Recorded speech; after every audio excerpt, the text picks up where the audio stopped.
Imagine sitting in a small windowless cellar in rural Norfolk, England. Darkness wraps around you, candlelight flickers casting long shadows. Suddenly, objects begin moving on their own. Lights dance across a room with intelligence. Voices echo from nowhere. Cameras capture things science cannot explain. This isn't fiction. This is the Scole experiment.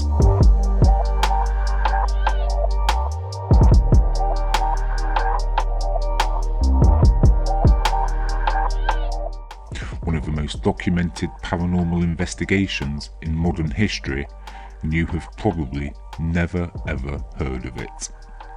Welcome back to Stranger Worlds Nexus, and today we'll explore the Scole experiment. For 5 years, a group of mediums, scientists and skeptics came together in Scole, Norfolk, to investigate whether spirits could communicate with the living in measurable ways, and what they documented stunned some and also challenged the beliefs of others. The hosts of the experiment were Robin and Sandra Foy, and the mediums were Alan and Diana Bennett. They were joined by members of the Society for Physical Research, including respected figures like Montague Keen. The goal was simple: observe and record paranormal phenomena under controlled conditions. Between 1993 and 1998, hundreds of sessions were conducted in a small, secluded cellar, and every precaution was taken. Cameras were sealed, independent witnesses were present, and detailed notes were taken. The aim? To see whether the living could witness tangible effects from the unseen world. The setup was meticulous. The mediums arranged the chairs and objects on the table and around the room. The lights were turned out, leaving only candlelight, and positioned sealed film cameras around the room. Witnesses, obviously scientists, skeptics and paranormal investigators, and every attempt was made to prevent trickery, yet phenomena continued. What did the participants witness? Over the years, the Scole group documented phenomena that was astonishing.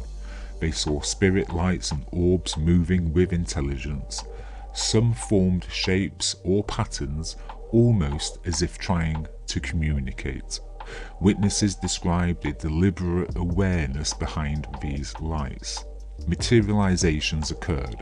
Hands, faces and objects appearing seemingly out of nowhere. One session produced a hand that witnesses could touch, actually physically touch. They described it as cold yet warm, a sensation that defied normal experience. Photographs were also taken, and particularly striking. Cameras that had been sealed, untouched and developed later revealed images that no one could have taken. Faces, lights and shapes appearing spontaneously. Scientists actually confirmed the film had been handled correctly, making these images impossible to explain normally. Objects moved without physical contact. Chairs slid, tables shifted, and items appeared or vanished. Witnesses reported faint knocks, whispers and rustlings, all seemingly connected to the phenomena. Researchers coined the term Scole effect. It describes the apparent ability of spirits or consciousness to influence the physical world. Thought and intent might interact with the environment to produce tangible effects. A new form of energy not yet understood by science maybe. The Scole effect could explain the moving objects, spirit lights and spontaneous photographs.